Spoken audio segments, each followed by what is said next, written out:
Alright, what's up, YouTube, Smoked and Slammed, or Patrick? This is take 3, since I seem to be so popular right now with my phone, and it keeps freaking my phone out and my camera out. So, let's go over this again. These two are the Hydor Coralia Evolution 1150 gallon per hour pumps that I got for my birthday from the in-laws, which was super awesome. They're in the tank right now, along with two others. One's a 1050 and a 1400 gallon per hour, along with these. So I have 4 Hydor Corallias in there. Try not to be too fanboy. I don't really have any other reference to other wave makers like the Seachays, or unfortunately I don't have any reference with the Vortex, which will hopefully come at one point or another. And there's my cat, my bad cat that's not supposed to be on the table, but he does it anyways because he's a fucking cat. Back to this. These two are in the tank. They're doing great. Got them all situated crazy, so hopefully they'll get everything, all the fish poop that Sean the yellow-eyed Coltang drops. Hopefully he'll get it down to the sump, which I'll get to that in a minute. These two are the LED grow lights. I forget which name they are or which brand they are. Tyler Johnson uses these in his algae turf scrubber setup. But these are the LED grow lights. If my camera will focus on my phone, it says red, deep red, blue with the 8:2:2 ratio. So basically, let me see if I can see. These are probably the two blue. These two are the deep red, and the rest of these are just the regular reds. And these are optimized for the growth of plants.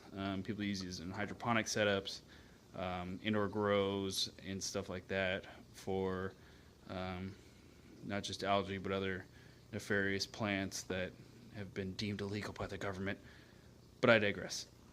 These are going to be used for algae, growing algae, just simple, plain algae. I guess I'll take a look at them real quick. The craftsmen of these are quite nice. It's pretty bitchin' looking. I plugged it in, and this thing's like super bright. So I think I'm only gonna need one of them. I asked the wife for 2 for my birthday, so I got 2, but I think I'm only gonna be using 1, which is cool with me. Because setting 2 of them up in the sump would be a pain in the ass. So let's get to the sump. So here is the sump finally. Here's the sump video. Right here was where I had the skimmer at one point. I got a skimmer with the tank when I bought it. Used it maybe once or twice for a total of like 45 minutes to an hour. Made too much noise. The setup for it right here was a pain in the ass. It didn't have a hook on it. So I never used it. So it's been sitting here for probably about 2 months, not being used, which I know a lot of people don't do, but my system has been doing awesome, mainly because the 50% water changes I pretty much do every 2 weeks, which is a little overkill, but my water that I get from the guy is cheap, and it's rockin' water, so I'm not too worried about it.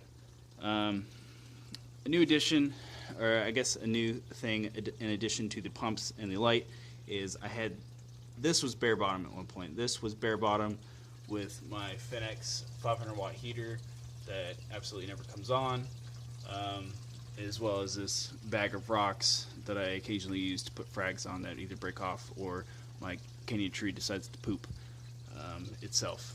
So that was in that, as well as the heater. We're just chilling in here along with fish poop and Meister shrimp that would make it down here. So I got a 5-pound bag of Ocean Live or Ocean Direct sand, Carib Sea, and I put it in there. Put it about 2 hours ago, and it was really cloudy when I put it in here, and it's cleared up. And the cloudiness has transferred to the tank. So that is the new tank haze that everyone sees, and here it is with a tank full of corals and fish and shrimp.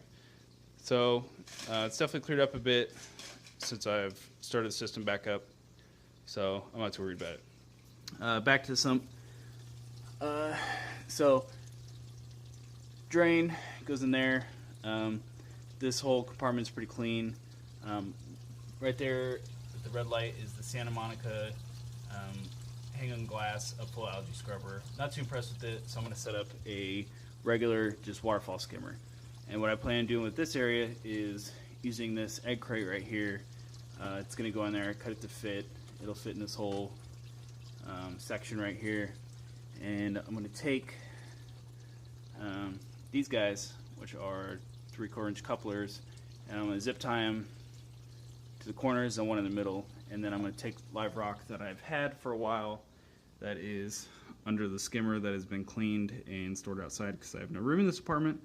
On top of the buckets, which there's 2 5-gallon buckets full of live rock that came out of a tank that probably been running for about 15 years but is no longer live, which is quite unfortunate. But that is the sequence of events. So I'm going to use a live rock. I'm going to stick it on this egg crate. I'm going to stick it in there, and that'll be the extra live rock, because I don't think I'm up to the recommended 1 pound of live rock per gallon or so I've heard, because I think I've probably got about 50 pounds of live rock in the display tank, and that's it. It's a 75-gallon tank, but I only have 2 fish and a shrimp that actively poop, as well as the corals. So I'm not too worried about it at this point. If I get more fish, I might add more live rock, or I'm not too sure. But at this point, everything's running fine. My green algae explosion is now gone, so I'm not too worried about it. So goes to the first chamber, which eventually we'll have nothing except for that in the heater, except for the return or the drain in the heater. So I'm going to be getting rid of the upflow algae scrubber, live rock, algae scrubber, and then this has just got a sponge, which I don't really like sponges because once stuff starts going in here, like copepods and whatnot, I don't want them not being able to get out and get in the display tank. This power head used to be in the display tank, but I have it down here now to, for one, keep the water from getting all weird, stagnant, and 2, to keep all the mysis shrimp or whatever can get through this thing. I don't know how crap gets through it, but crap gets through it. Crap gets through it, and it settles in here. So I'm trying to keep this the only settling area in this whole system, because the water is constantly being moved around here.